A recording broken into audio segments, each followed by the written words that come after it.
So in this video, I am going to show you a couple different tricks for a detox bath. One of them is the HDH Super Stock treatment, non-chlorine. You want to get calcium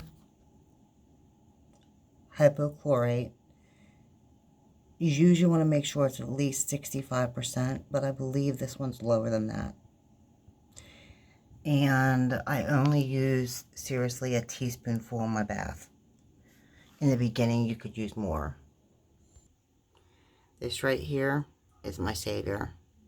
This is WPS, and you want to use a citric acid solution with the 28% sodium chloride solution.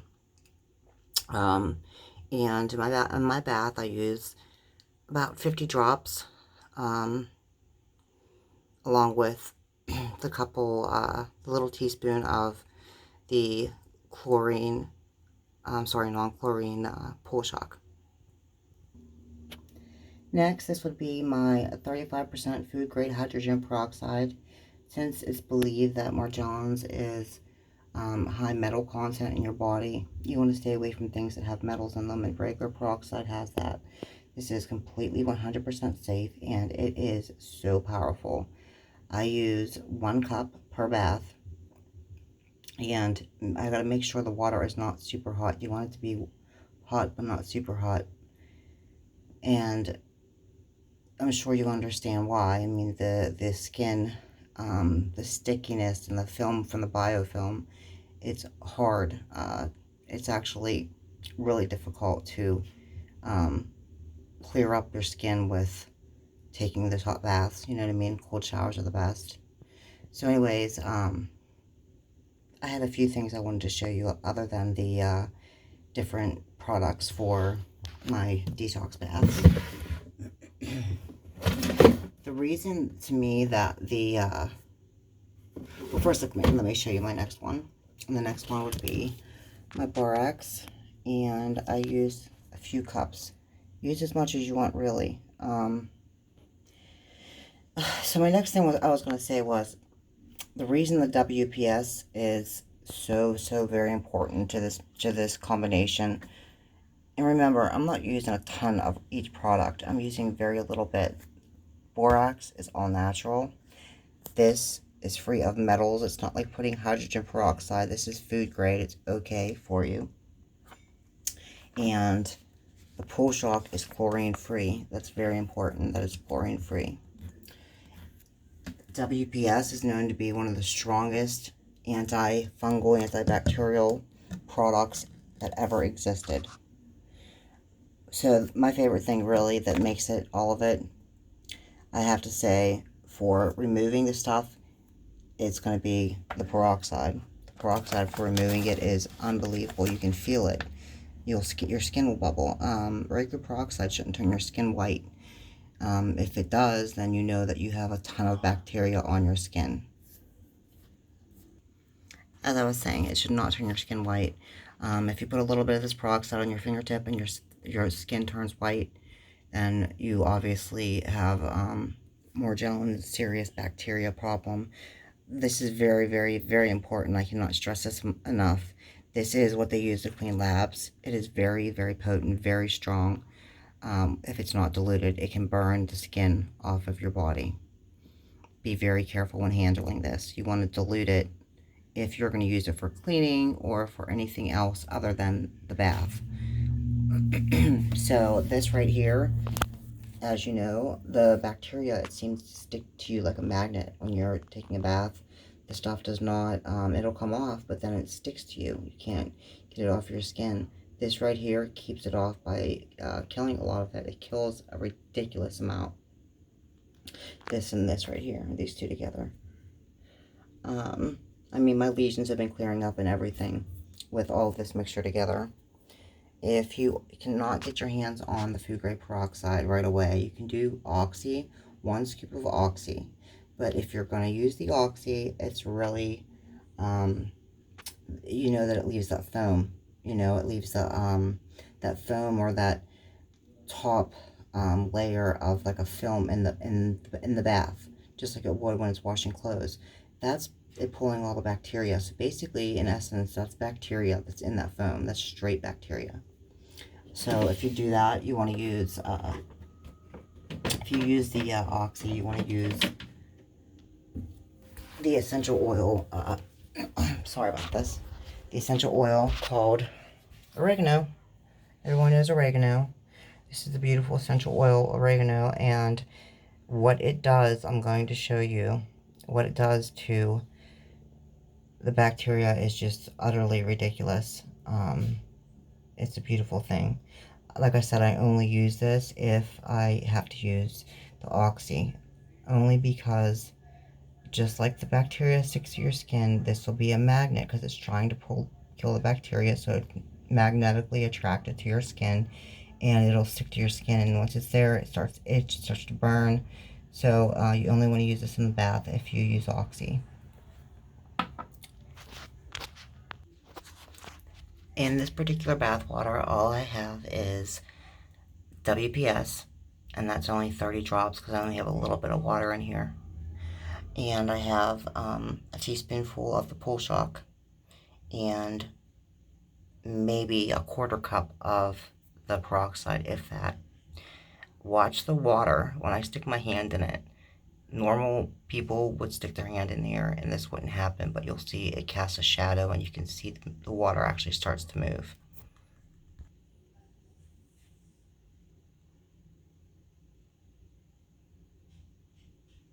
Mind you, my hand is completely still.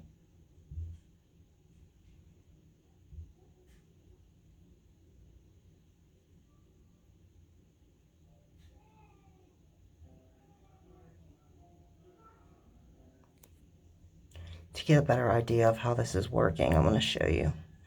I'm going to put a drop of antibacterial Dawn in the tub.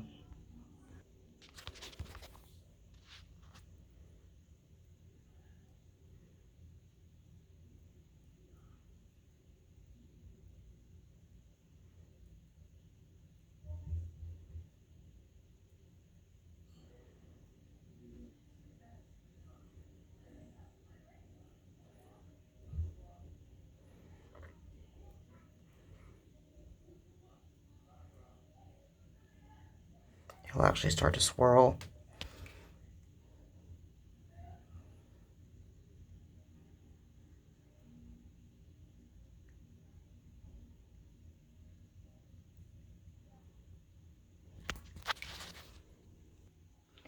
This is what happens when I put tiny bit of Oxy in the bathtub with that mixture.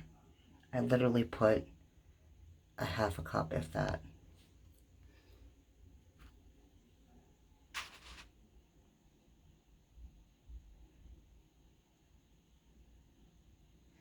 So I explained how the bacteria actually swirls off my hand. It's pulling some, look at that. It's pulling some of the bacteria off the sides of the tub. For some reason, that's where all this crap's attracted. So watch this.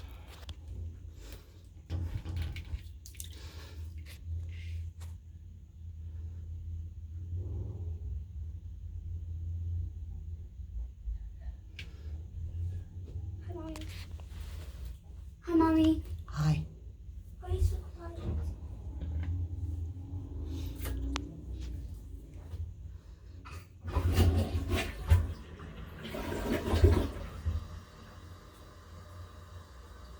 Because I'm recording.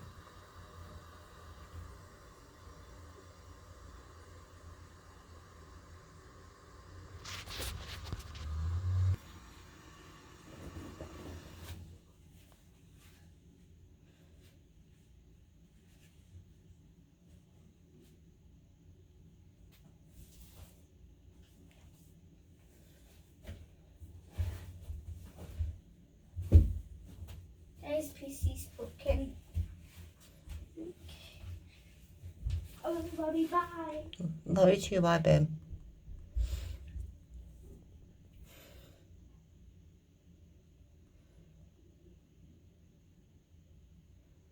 See it swirling?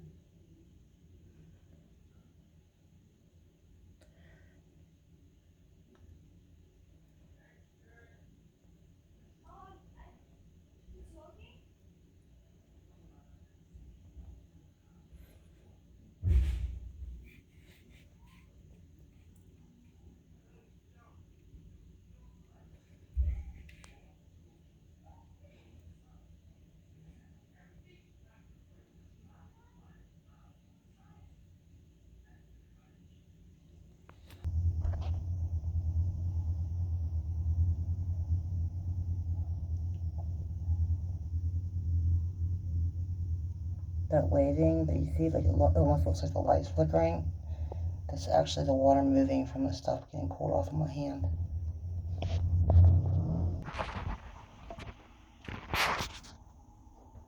No, I'm good. No, I'm good.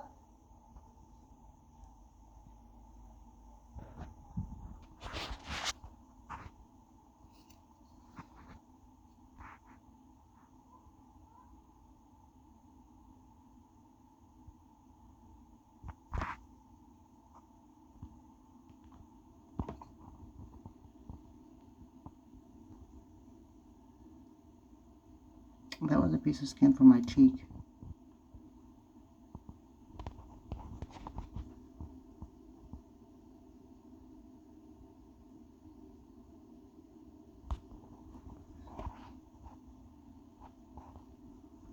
Come on, I hate autofocus.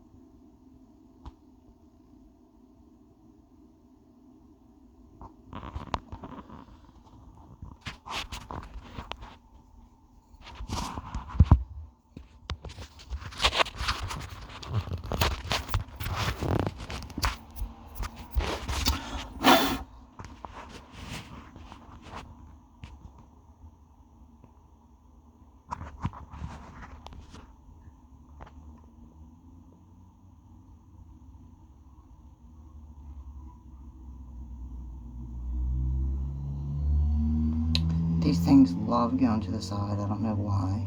In the bathtub, in the toilet. It's really bizarre.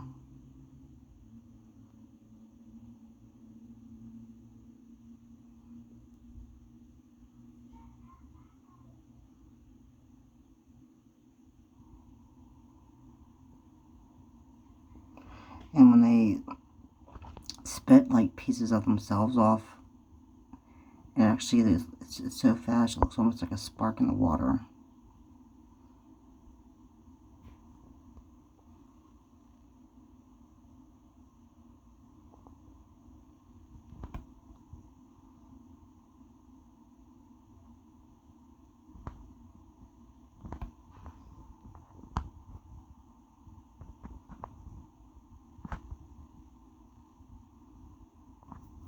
Here we go again.